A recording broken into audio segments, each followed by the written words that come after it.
এই দুনিয়াটা জান্নাত নয়, কিন্তু এই দুনিয়াতে যদি কারো ঘরে একটা নেককার স্ত্রী থাকে, সে ফিল করতে পারে জান্নাত কাকে বলে, সে ফিল করবে।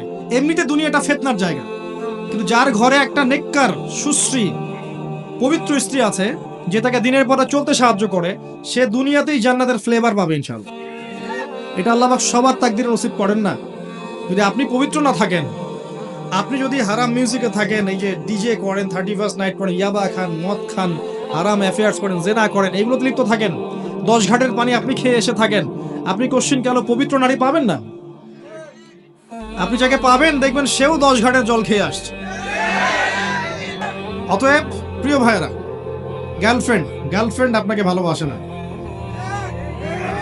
আপনার অবস্থানকে ভালোবাসে। এটা আমি বলেছি, একজন পোস্ট করেছে ফেসবুকে, সেখানে দেখলাম কিছু মেয়ে কমেন্ট করছে যে না, আমরা সত্যি ভালোবাসি।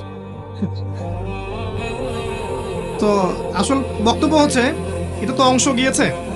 আপনি বলেন যে, আমি এক সলিউশন বলেছিলাম, যদি দিনদার হয়, দেখেন দিনের বুঝ আছে, আপনার কথায় আনুগত্য করে, তার বাবাকে গিয়ে বিয়ের প্রস্তাব দেন।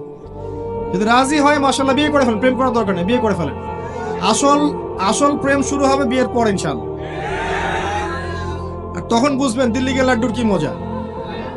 তখন মনে হবে যে কাশ আরো 5টা বছর পরে বিয়েটা করলে ভালো হইতো। ঠিক আছে? তো বাস্তবতা কঠিন, যেটা আমরা পাই না ওটার প্রতি আমাদের আকর্ষণ বেশি কাজ করে। পাওয়ার পরে দেখবেন যে আসলে জীবনটা মনে আগেই ভালো ছিল, বন্ধুদের সাথে ঘুরতাম, একটু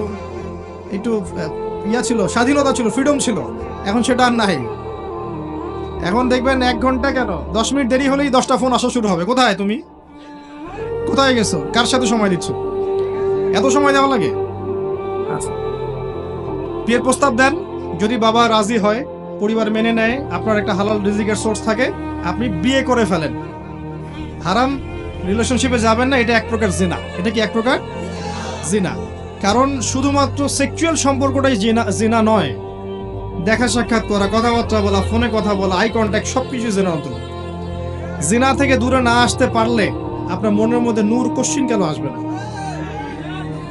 আল্লাহর জন্য ছেড়ে দেন, আল্লাহ পাক আপনাকে তার চেয়ে 1000 গুণ ভালো দিবেন ইনশাআল্লাহ তাআলা, বিশ্বাস রাখেন। তো পুরো বক্তব্যটা হচ্ছে যে, আপনি এতটুকু যদি বলতে পারেন, ঠিক আছে, আমি চিন্তা করেছি যে আমি বাবার সম্পত্তি আর নিব না, নিজের পায়ে দাঁড়াবো, কষ্ট করে আমি একটা জব খুঁজবো। হ্যাঁ, 5,000 টাকা স্যালারি হোক আর 10,000 টাকা স্যালারি হোক, কষ্ট করে আমি নিজের পায়ে দাঁড়িয়ে নিজে প্রতিষ্ঠিত হয়ে তোমাকে বিয়ে করবো ইনশাআল্লাহ। তারপর দেখেন আপনার সাথে থাকে কিনা, আপনার গার্লফ্রেন্ড আপনার সাথে থাকবে না। তো বাস্তবতা এরকম। আর এখনকার জেনারেশনের যে মেয়েদেরকে আপনারা মনে করছেন আপন, ভিতরে ওই ফেমিনিস্ট রেভলিউশনের ছোঁয়া আছে এদের ভিতরে। তারা নিজেদেরকে পুরুষ মনে করে, তারা মনে করে যে আমাদের আর ওদের মাঝে কোনো পার্থক্য নাই। এই জিন্স এবং টি শার্ট জেনারেশনের কোনো মেয়েকে যদি বিয়ে করছেন, আমি লিখে দিতে পারবো আপনার জীবনটা জাহান্নাম হয়ে যাবে। এই ভুল করতে যায় না। আর যদি এমন কোনো বোরখাওয়ালির সাথে অ্যাফেয়ার্স থাকে, যার সাথে আপনি কফি খাচ্ছেন, বুঝবেন এই বোরখার নিচে প্রকৃত তাকওয়া নাই। যদি থাকতো তাহলে আপনার সাথে কফি খেতে আসতো না। একজন সচ্চরিত্রা মেয়ে কোশ্চিন কালেও আপনার সাথে ফোনে কথা বলবে না, আপনার চ্যাটের উত্তর দিবে না, এবং এমনকি আপনি যখন ফোন নাম্বার এক্সচেঞ্জ করছেন, রাতের বেলা নক দিচ্ছেন, সে রিপ্লাই করবে না। কখনো একটা সত্যিকারের মুত্তাকি মেয়ে এটা করতে পারে না। সহজ সমাধানে চলে যান প্রিয় ভাই। আল্লাহকে সন্তুষ্ট করতে হবে এবং যৌবন আল্লাহর জন্য বিলিয়ে দিতে হবে। এই জন্য আপনাকে নামাজি হতে হবে, পড়াশোনা করতে হবে, হালাল রিজিক খেতে হবে। হালাল রিজিকের ব্যবস্থা করার পরে মেয়ে যদি পছন্দ হয়, কোনো মেয়েকে পছন্দ করেন, তার বাবাকে বিয়ের প্রস্তাব দেন, তার মাকে বিয়ের প্রস্তাব দেন, সাহসিকতার সাথে কাজ করেন, সাহসের সাথে যান, মেয়ের হাত চান। যদি মাশাআল্লাহ মেনে নেয় আলহামদুলিল্লাহ, যদি না মেনে নেয় আপনি জোর করেন না, আপনি ফিরে আসেন।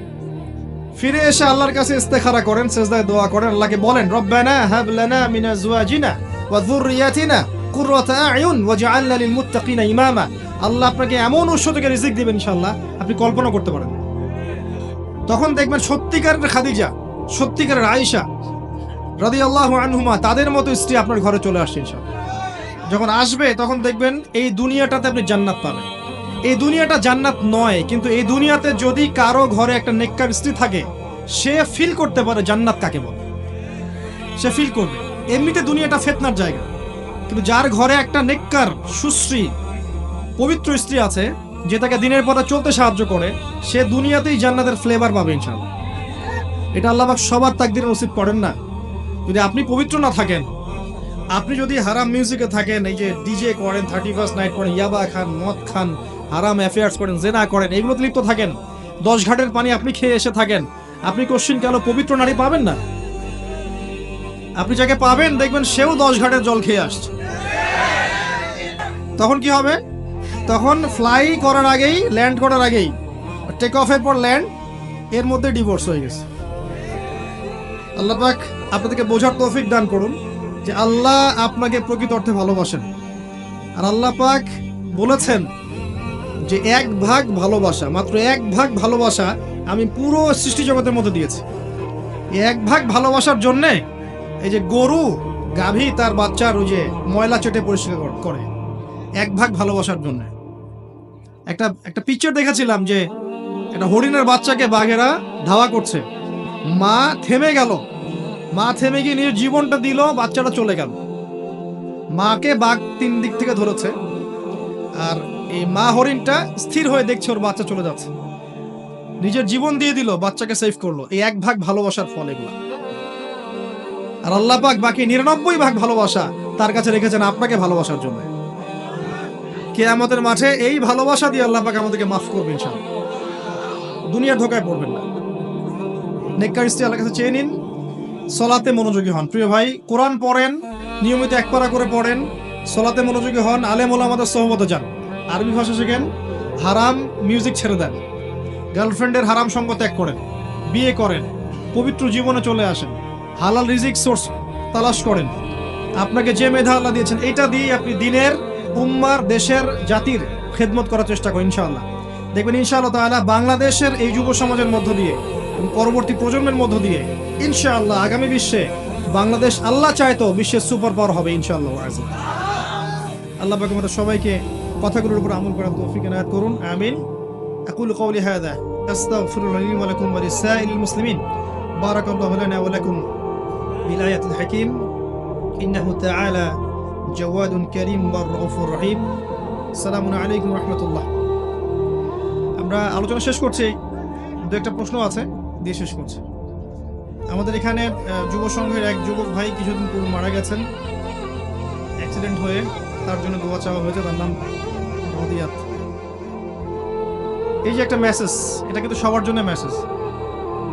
আমরা যারা এখানে বসে আছি, হয়তো আমাদের চেয়ে তার বয়স কম ছিল, হয়তো অনেক কম ছিল, তো এটা কি আমার সাথে হতে পারতো না? আপনার সাথে হতে পারতো না ভাই? আল্লাহ পাক যে রহম করে, করুণা করে আমাকে বাঁচিয়ে রেখেছেন, আপনাকে বাঁচিয়ে রেখেছেন, আল্লাহর স্বার্থ কি? আল্লাহ কি চান আমাদের কাছে? বুদ্ধিমান ব্যক্তি মাত্রই ইশারায় বুঝে নেবেন যে আমরা যেন আমাদের যৌবনটাকে আল্লাহর জন্য বিলাতে পারি। আল্লাহ পাক তৌফিক এনায়েত করুন, আমিন। আল্লাহ পাকের যাবতীয় হুকুম আহকামগুলো পালন করতে পারি, আল্লাহ তৌফিক দান করুন। আমরা দোয়া করি আল্লাহ পাক তার রুহের মাগফিরাত দান করুন, আল্লাহ পাক তার রুহের উপর রহম করুন, তাকে আল্লাহ পাক জান্নাতুল ফিরদৌস নসিব করুন, আল্লাহুম্মা আমিন। তার গুনাহগুলোকে আল্লাহ পাক মাফ করে দিন, আমিন। একটা প্রশ্ন আছে, আজকে যারা মাহফিল উপস্থিত হয়েছেন, কালকে অনেকেই 31st নাইট এবং ডিজে সং, মদ, ইয়া ইত্যাদি দ্বারা বিভাজনে কাজ করার জন্য উপস্থিত হচ্ছে, এমনকি অনেক মেয়েরাও এটা করে থাকে। এই বিষয়ে কোরআন হাদিস কি বলে? এতক্ষণ কিন্তু কথাগুলো বলেছে।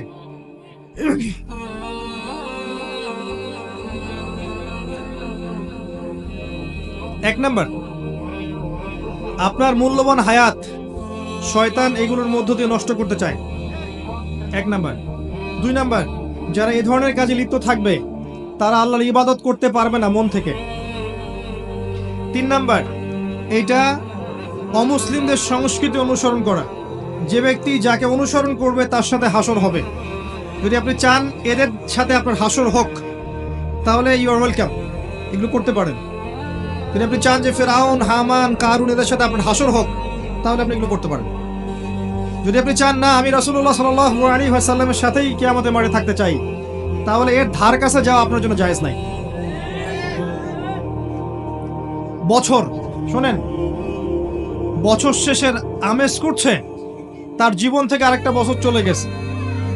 শয়তান ওখানে নাচছে খুশিতে যে এই আদম সন্তানের জীবন থেকে আরেকটা বছর আমি মাইনাস করতে পারলাম। ওর টোটাল হায়াত থেকে একটা বছর চলে গেল, ও খুশিতে নাচছে। বলেন এই ব্যক্তির ইন্টেলেক্ট আছে? এই ব্যক্তি কি মানুষটা পশু? উলাইকা কাল আনআম বাল হুম আদাল, এরা পশু না, পশুর চেয়ে নিকৃষ্ট। এক বছর চলে গেছে জীবন থেকে, সে উৎসব করছে। আর আমাদের জন্য ঈদ উল ফিতর, ঈদ উল আজহা এবং ইসলামিক সংস্কৃতি ছাড়া অন্য কিছুতে ইনভলভ হওয়া জায়েজ নাই। ডিজে সং শয়তানের থেকে আসছে। সং আপনার হৃদয়ের মধ্যে নূর নষ্ট করে দিবে। কোরআন আপনার হৃদয়ে নূর নিয়ে আসবে। যত বেশি সং শুনবেন হৃদয়ে মরে যাবে, আত্মা শান্ত হবে না, মন মরে যাবে। আর সংগুলোর ভাষা বেশিরভাগই হচ্ছে হারাম, জেনা আর প্রেমের ভাষা। তো যেই জেনার ধারের কাছে যাওয়া নিষেধ, ওই জেনার শব্দ মুখে মুখে বলা কি জায়েজ? সং এর মধ্যে খায়ের কিছু নাই। ইসলামিক নাশিদ শোনেন, ইনশাল্লাহ ভালো হবে। কোরআন তেলাওয়াত শোনেন, ইনশাল্লাহ ভালো হবে। মদ ইয়াবা এগুলো তো বলেছি, এগুলো আপনার সত্য মিথ্যা ন্যায়ের ব্যালেন্সটা হারিয়ে ফেলে। যখন মাদকাসক্ত থাকবেন, কোনটা ঠিক কোনটা বেঠিক বুঝতে পারবেন না, মাথার ব্যালেন্সটা নষ্ট হয়ে যাবে। আর পর্নোগ্রাফিতে লিপ্ত থাকলে একটা মেয়েকে আর মেয়ে মনে হবে না, গোষ্ঠের টুকরা মনে হবে। মেয়েকে সম্মান দিতে পারবেন না। যদি আপনি কখনো বিয়েও করেন, বৈবাহিক জীবনে আপনি সুখী হতে পারবেন না, আপনি স্ত্রীকে সন্তুষ্ট করতে পারবেন না। পর্নোগ্রাফিতে আসক্ত থাকা অবস্থায় নিজের উপর যে জুলুম করেছেন, এই ঋণ বা এই